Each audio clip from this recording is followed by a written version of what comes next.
Hey, what's going on, everyone? Hey, it's Matt Browning. Just checking in with our Mondays with Matt. I've been doing Q&A for the last few weeks, and I'm going to keep the ball rolling. So I realize it is nearly 10 o'clock on Monday night. So one thing I realized is it's really, really hard to keep the right timing because this Monday I just flew up to Tahoe this morning. So I just spoke at Laurel Langemeyer's big table event, which is really cool, and did that literally like from 4:45 to 5:45. Realistically, it was probably about 6 o'clock by the time I finished. And then it was just person after person, and we were connecting and talking. You know what I learned about myself is I give too much. And I don't mean that in a negative way, and I certainly am, that's not a knock on the people there. They were amazing. But I found myself just staying and staying and staying, and it was really, really cool. So people asked all sorts of questions. And one of the questions that I want to answer one question today. The question I want to answer is, how do you succeed when you are featured on a panel? So if you're listening to this and you're a guest speaker, whatever it is, right? You're up and doing workshops and seminars. If you want to understand how to do that in a really, really efficient manner, if you want to like get over with the audience, and if you want to leave the event with success, that came up on the plane ride over here. So funny story. Usually, by the by, I'm just going to say if you're flying, it's usually good to buy a business class ticket. I end up doing that on Southwest when I buy last minute because it's like $10 difference or something from the regular one to like the business select. And you know, you go A-list or whatever, you go preferred and first and all that. So I ended up sitting next to really interesting woman. She was flying out also to Reno. So I flew to Reno and then drove down to Tahoe this morning. And she was going to Reno to do a convention. It was a gal who owns a mobile home park management company, and she was going to the Mobile Home Park Association, like Owners Association convention, basically. So it's a huge deal. There was a big program, like all these like listings and speakers, and just I had no idea there's a whole industry in there. It was amazing. So she was on a panel. And I said, that's so interesting, because she said, what are you doing? I said, well, I'm going to go drive down to Tahoe and I'm speaking at an event.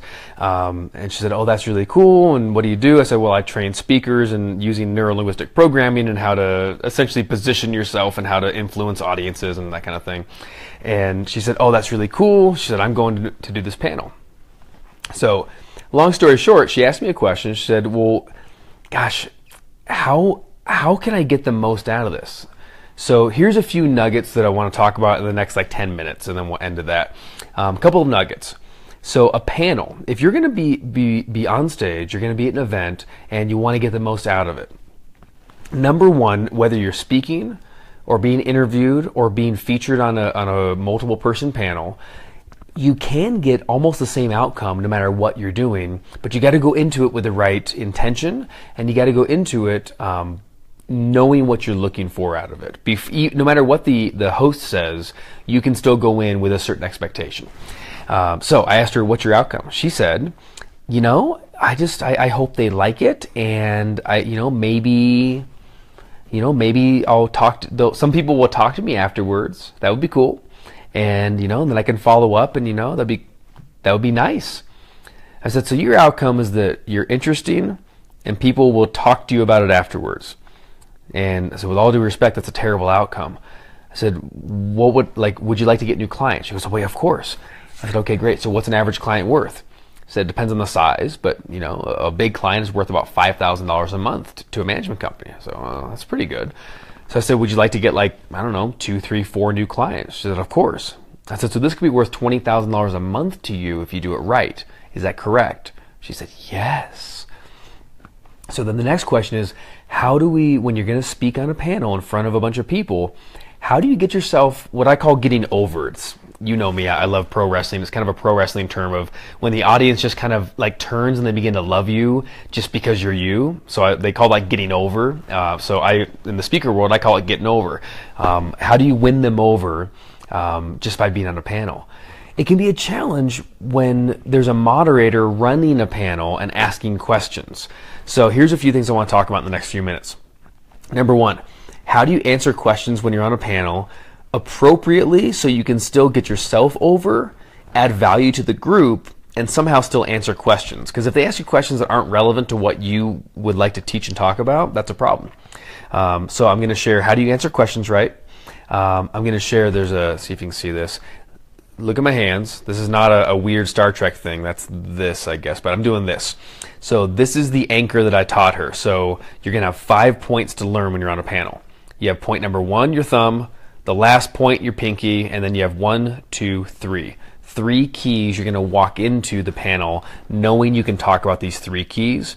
No matter what anyone says, no matter how, what they ask you, you can eventually get into these 3 keys. So we're going to talk about how to prepare yourself with those 5 points. And then what are the final action steps you want to do? Even if, obviously, you're not going to sell something from a panel. Oftentimes people aren't, like in this industry event she was doing for the mobile home park owners, nobody's expecting to make offers or to give free gifts or anything like that. So for us in the expert industry, in the speaker world, it's a huge deal, and it's pretty normal for us to, at the end, to say, hey, I want to give you a gift. Maybe you can do a strategy session. Maybe you can give them a download or something like that. But in the real world, like in the corporate world and in conventions, people almost never do that. What they do, so I convinced her, I said, listen, the thing you don't want to do is you don't want to go in like you're a sponsor, right? Because that's what people do at these conventions. It's like, oh, I'm going to go get a table maybe. I'm going to have my banners and all my stuff, and I'm going to be ready to talk to people, and then maybe I'll get a few business cards after I talk, right? And then I'll follow up with those business cards for the next few weeks and hunt them down, and maybe someone will become a client. So I told her, I said, what if you just flip the role, right? You got to know your role in a positive way. If your role is the soliciting manager, your role is the consultant, you're saying, hey, I hope that you'll buy from me. That's a bad role. Instead, go in with the role of, I said, are you an expert? She said, well, of course. I've actually been at this for 20 years. That's awesome. I said, what if you were a consultant?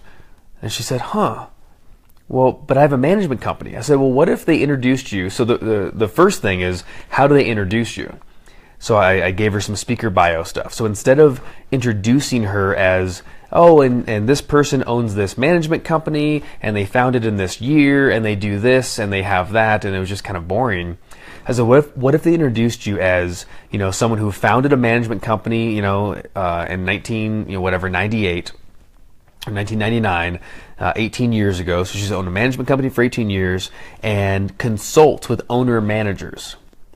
You gotta get where I'm going with this. If you've watched this for a couple of minutes, what I'm realizing is, I said, who are your ideal clients? She said, owner managers who need to finally outsource the management. I said, that's great.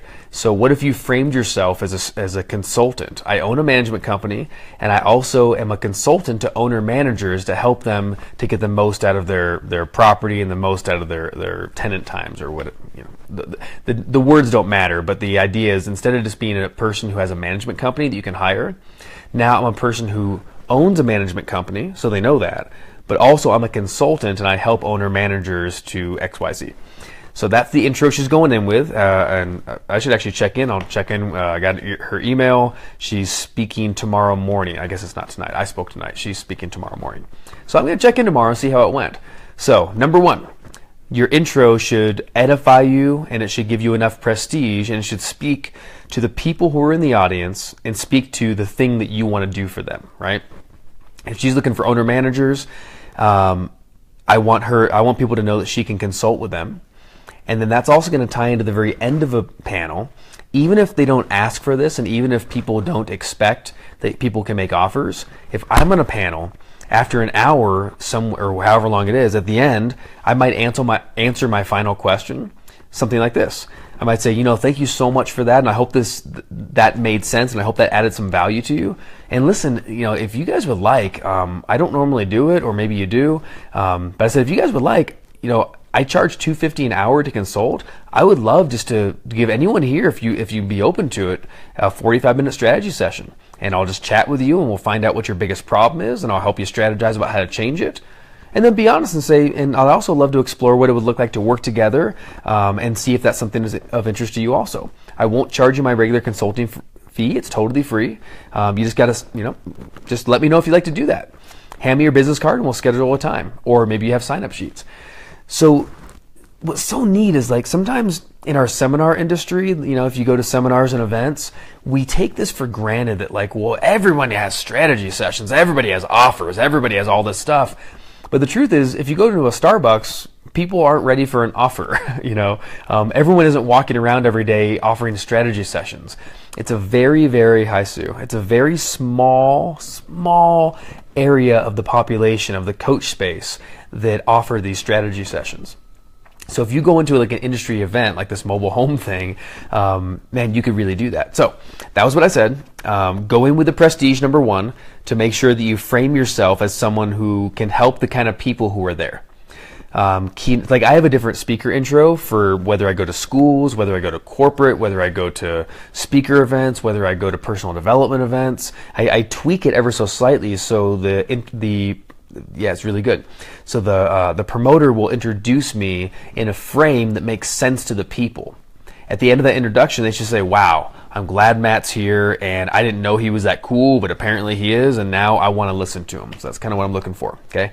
And then the last thing is when you make some kind of an offer, especially if it's free for a strategy session, you want to make sure that connects back to who you are, who they are, and what they're looking for. Okay, so that's the prestige to start with the intro, and then that's the strategy session offer at the end. So what do you do in a panel? If you're on a live panel in between, remember I said this?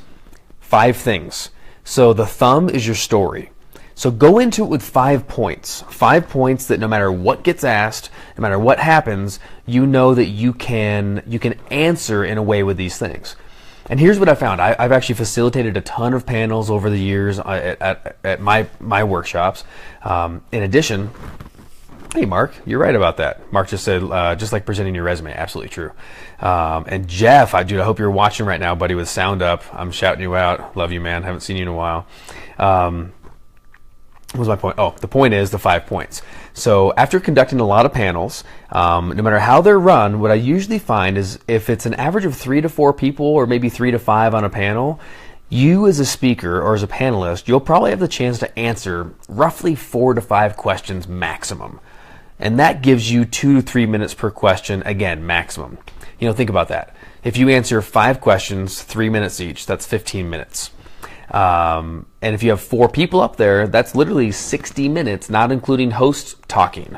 So the reality is you'll probably answer 4 or 5 questions at the very most. So you got to make them count.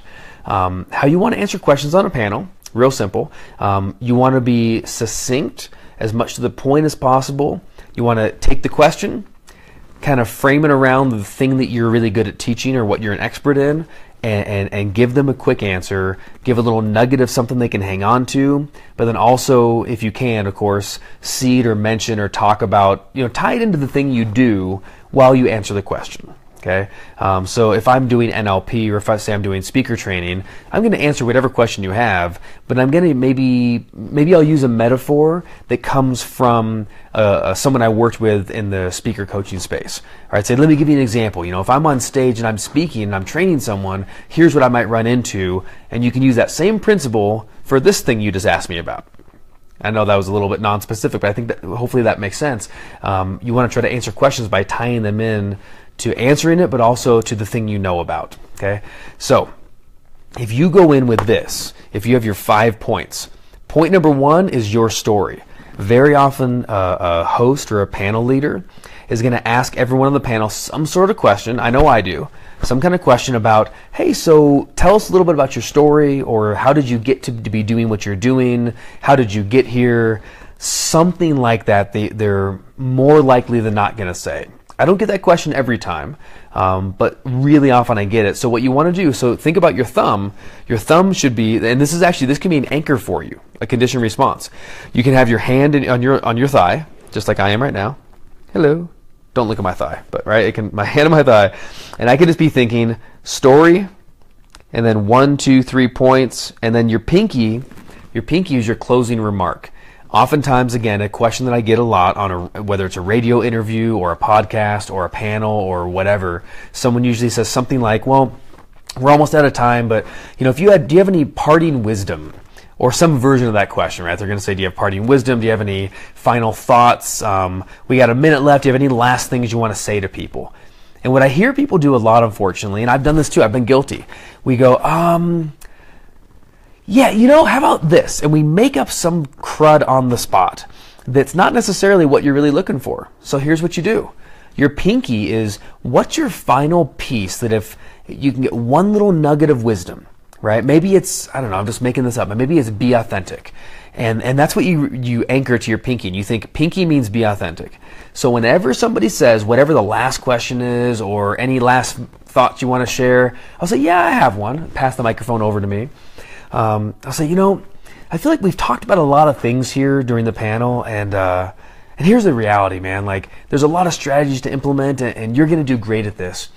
But if there was one thing to remember above all else, if you forgot every strategy, if you never did any coaching or anything else for the rest of your life, one thing to remember is when you interact with your clients, be authentic. Just be real. If you're uncertain, share you're uncertain. If you know what you're doing, share you know what you're doing. And by the way, this is probably real advice for you right here, right now, if you're one of the 14 live watching me right now.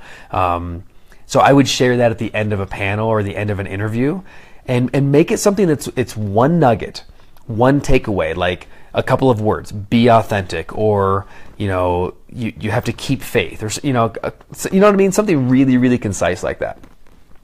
It's a thing that they'll remember.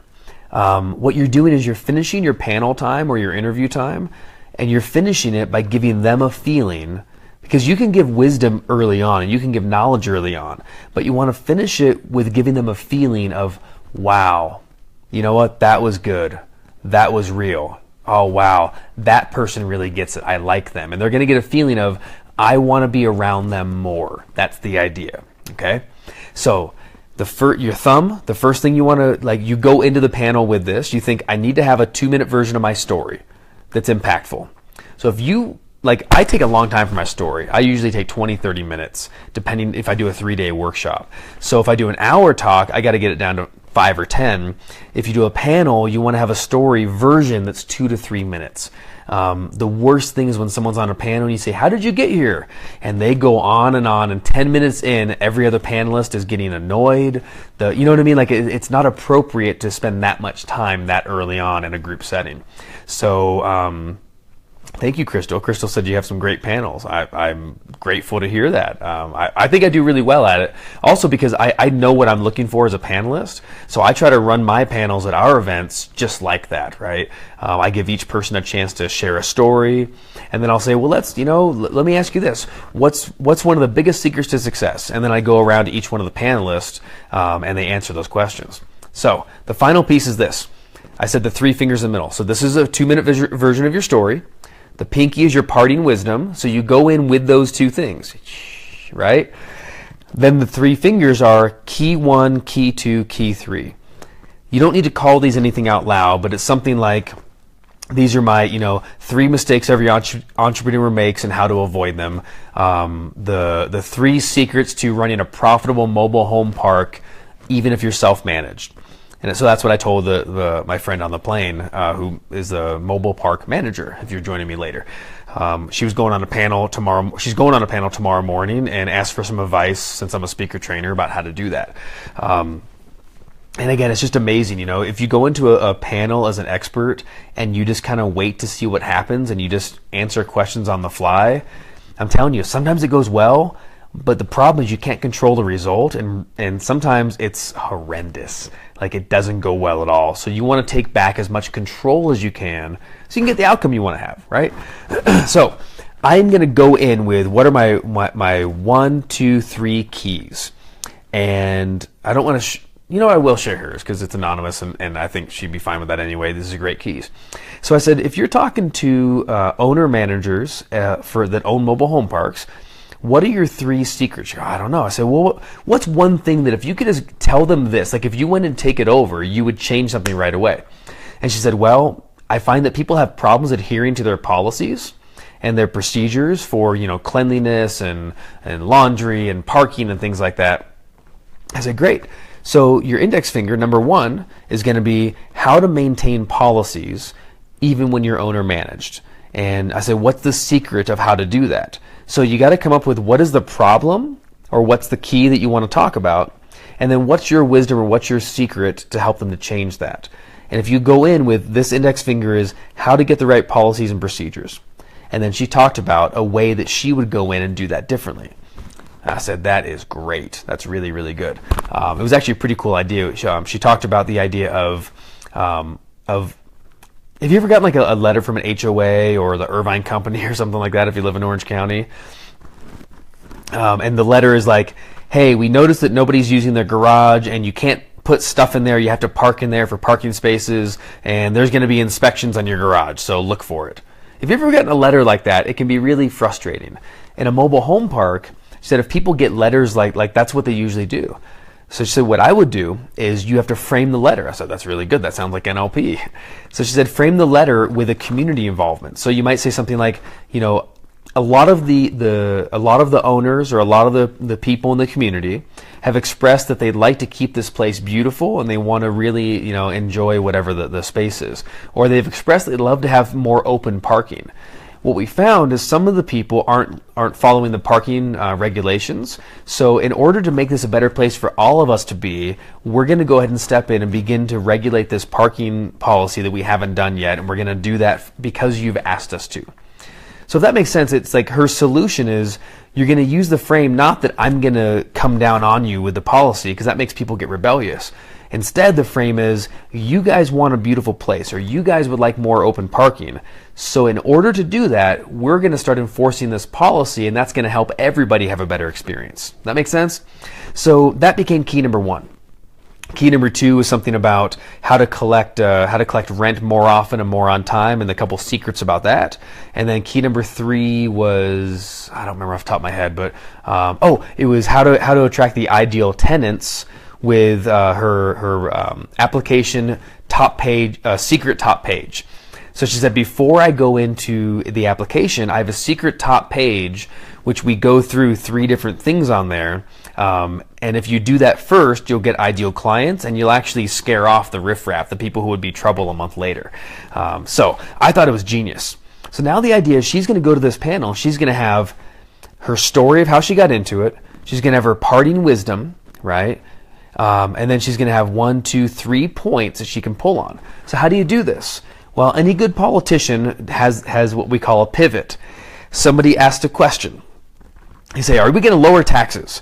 And the politician doesn't say, well, yes, no. What they're going to say is, you know, I believe that our tax situation is out of control or it's not going well right now. And I do believe we need to make a major shift in that. It's more complicated than simply lower or raise, but we do need to do that. Or maybe they'll say, I want to lower taxes. But very quickly, what they'll do is they'll look at their hand. I know some politicians have been trained in this. They'll take their hand and have 5 points. This is their 5-point plan, right? The 5 major pieces or the 5 major points that they're running on. And I've watched them do this in a debate. It's so funny. They'll say, well, and taxes are so important because I believe a lot of people are being overtaxed right now, and I care about the people, so I want to see this change. And that's why I'm for the working man. And I believe that we need to have better work environments and more open spaces and time with our families, and we need a better education system. And they'll basically take a question on taxes, and if that's not one of their running points, the lateral chunk, it's a term in NLP we use, basically to think laterally, to go from one space to another one thought to another connected thought, right? So they'll go from the tax idea to, let me talk about open spaces, let me talk about education reform, whatever it is. So when you're on a panel, you got to do the same thing. Get the point? Right? You have to be able to, whatever so I asked her, I said, if somebody asks a question about, okay, so what do we do when people have parked their cars too long and I can't get them to move? I said, here's the thing. You don't want to answer by saying, well, here's what you do about parked cars. What you do is, in NLP terms, you chunk up. You say, what is this an example of? Which of my 3 points is a bad parked car an example of? For her, it would go to point number 1, which was trying to adhere to the policies. So the answer sounds like this. You know, that's a great question. It's something we actually get a lot in our management. You know, what happens is whether it's parked cars or it's too much plant life or it's hanging your laundry too long or it's not taking your trash cans back, really what those fall into is that's people not adhering to the policies and the owner managers have trouble enforcing them. Does that make sense? The whole audience says yes. And then you start answering the question of how do you adhere to the policies? You see where I'm going with that? So you can answer the question, but you can connect it to one of your 3 points. And then what will happen is you're going to come off like a genius. Because everyone else just kind of answers questions willy-nilly however it comes up. But in your mind, you're thinking, great, I got a question. I'm going to weave that into my story somehow. Unless I got a question about my story, then I'll do that. And then when you get any other questions, your answer is always, you're going to go chunk up to key number 1, key number 2, key number 3, right? And I'm just going to say this real quick. Joy, hi Joy, she said, don't really answer the question. And it sounds like that, but it's not exactly accurate. What you're doing instead is you're actually answering the deeper question that's behind the question. Think of it like that, okay? I do this in seminars quite a bit. So if I'm in a live seminar and somebody says, just here's a random example. Say I'm doing an NLP training, we're doing a swish pattern or something, and in the middle of the swish pattern, it's a thing where they close their eyes, they make a picture of them doing something, and then we do a process about changing a behavior, if you're not familiar with NLP. But sometimes someone might ask a question like, okay, well, what if my client isn't visual? What do I do then, right? They can't make pictures in their head. What do I do then? Well, you have 2 choices. You either answer their question or you change their model of the world. You actually answer the question behind the question, right? It's we have a leadership development program that I launched called the Leadership Development Program. It's for people who want to build leadership in NLP, and we're doing trainers trainings. So we're doing a 2-day trainers training before every advanced course we're having, and part of the trainers training is talking about exactly that. You always have those 2 choices when you answer a question. Answer the question or change their model of the world. See, oftentimes they're asking a deeper question. So in my example here, the person's not really asking, what do I do if they're not visual? What they're really asking is, hey, I have trouble making pictures sometimes. And I've also run into people who have trouble making pictures in their mind. And I'm worried that I'm going to run into that more. And I have a limited view of the world because I believe that there's a lot of people who can't be in control of their imaginations. And does that make sense? There's all these things going on potentially in their model of the world. So I'm going to perceive that as best I can, and then I'm going to answer that question. And I'm going to start talking about, well, tell me about your experience using your imagination to make pictures. Tell me what that's like. Okay, great. Do you believe that anyone can do that? And we'll start talking about how to exercise the visual muscle, how to be limitless and understand that you can do the same thing anyone else can. You know, like there's more to the conversation. And what I love ending with is I'll usually end an answer like that, and it becomes kind of a mini intervention. But I end up finishing the answer by saying something like, so does that answer your question? And usually the person smiles and goes, wow, yeah. Even though I never actually technically answer the question of what do you do if they can't visualize, because that's not the issue. The issue is how are you approaching people and what is your perception on the limits of imagination and how minds work and that kind of thing. So hopefully that was just an example of what I would do with the question in an NLP class. Back to the panel, you're doing the same thing. You're not answering the question of what do you do about a truck. You're doing what we call chunking up. You're saying, okay, people don't park a truck well. What is this an example of? It's an example of not being able to adhere to the policies. And then what you do is you answer the question behind the question. You answer the question of the policies. You don't answer the question about the truck. And Joy, you probably already guessed this, but when you answer the question of the policy, by nature, the side benefit is it'll answer the question about the truck anyway, and several other instances that might show up.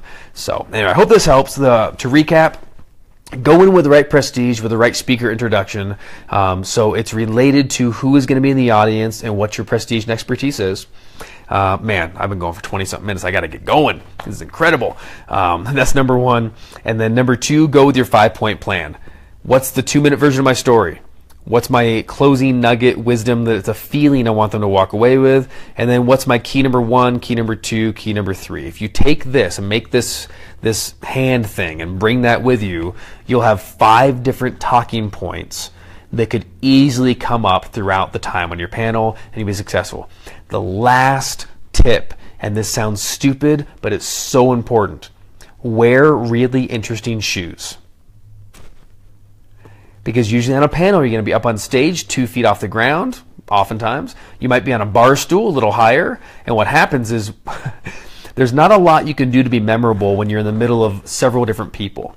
You might not be the last person to speak. In fact, your answer might have been the fourth person, and 3 more people went after you, and the host talked more, and then they said, okay, go talk to the panelists. And I'm not even kidding. The thing you need to do on a panel is 2 things in who you are. Number 1, be interesting and unique, and number 2, be funny, right? I've had people, man, I shared a story about having Fiji Cokes in a jacuzzi with some people when I was visiting Fiji, and that's how I eventually, and I told a story in a funny way, but that's how I ended up getting booked to go back to Australia to go speak for the first time. But I shared that story on a panel, and it just stuck. And hours later, someone came up to me at a break at the workshop, and they're like, oh, the Fiji Coke, man. I'll tell you, when you told me that story, that really stuck. And hours later, they remembered the laughter of the Fiji Coke story. And it doesn't matter it doesn't matter anything else. It matters that I was memorable and also wear really interesting shoes. So I have like a pair of like black and red slipper kind of cool shoes. Wear something that is more blingy and bigger than you would need. It's silly, but it's so important because you're literally like, your feet will be a couple feet, probably 3 feet off the ground. If they're sitting in a chair that's almost eye level, they're gonna be looking at you and staring at your feet. And if you have boring black shoes and boring black pants and a suit or something like that, you're boring.